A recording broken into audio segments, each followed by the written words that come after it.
여러분, 큰일이 났습니다. 최근 많은 언론에서 한국 재정적자 사상 최대 대한민국 나라 빚 국가 부채가 2000조에 육박했다고 합니다. 대한민국 가계부에 구멍이 났다. 대한민국 국간이 텅텅 비었다. 이대로 가다 나라가 망할 것 같다. 과연 이게 사실일까요? 최근 많은 언론, 기사, 유튜브 영상에서 대한민국 국가 부채가 GDP 대비 100%를 추월해 나라 빚이 아주 심각한 상황임을 일제히 보도하고 있습니다. 하지만 최근 국제통화기금 IMF와 OECD에 따르면 한국은 오히려 빚을 늘려야 한다고 권고를 했다고 합니다. GDP 대비 국가 채무 비율을 60% 수준으로 더 늘리는 게 적정하다며 구체적인 숫자도 제시했다고 합니다. 아니, 이건 또 무슨 말이고 대체 누구 말이 맞는 걸까요? 자, 여기에는 함정이 있었습니다. 그것은 국가 부채와 국가 채무의 차이인 것이죠. 일반 국민이 채무와 부채의 차이를 구분하지 못하는 것을 이용해 언론이 일종의 말장난을 치고 있는 것입니다. 그럼 채무와 부채의 차이를 바로 한번 알아봅시다. 국가 부채란 국가가 자금 조달을 위해 채권의 발행 또는 증서 차입, 이게 뭔 소리야?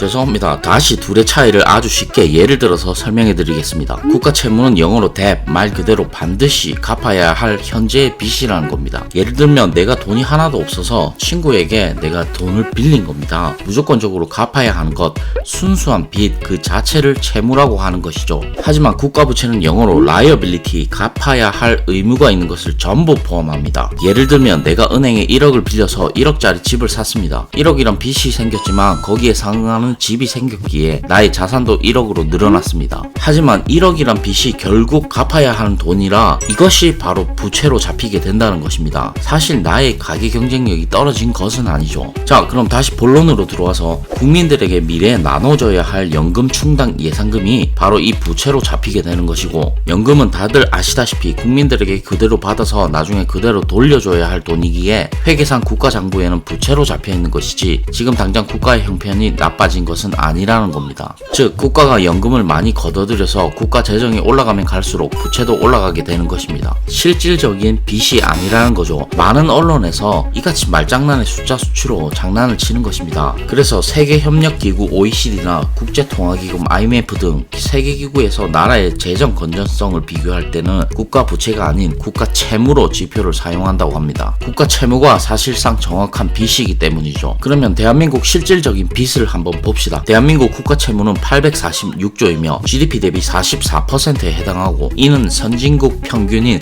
122%와 비교해 한참 낮은 수치입니다. 코로나 시국에 대한민국 최근 성장률을 봅시다. 경제협력개발기구 OECD의 8월에 발간한 경제전망 보고서에 따르면 코로나로 인한 전 세계가 유례없는 마이너스 성장 추세이지만 대한민국만 유일하게 마이너스 0.8 경제성장률로 압도적인 경제성장률 1위라고 합니다. 한국의 재정 안전성은 사실상 세계 최고의 수준이며 코로나 바이러스 확산을 가장 성공적으로 차단한 국가로 일체의 봉쇄 지역 조치 없이 방역 성과만으로 성공을 거두면서 경제적 피해도 최소화했다라는 분석을 합니다. 자, 그래서 오늘의 결론. 자, 여러분, 대한민국은 GDP 순위 작년 12위에서 9위까지 현재 올라온 나라입니다. 이렇게 세계적으로 힘든 코로나 시국에 경제를 살리기 위해서 확장 재정이 필요한 상황에 많은 언론들의 말장난 같은 국가 부채 재정 위기론으로 재정의 지출을 줄이고 긴축하는 것은 경제적 피해를 호미로 막을 것을 가래로 막을 수 있다고 많은 경제 전문가들은 지적합니다.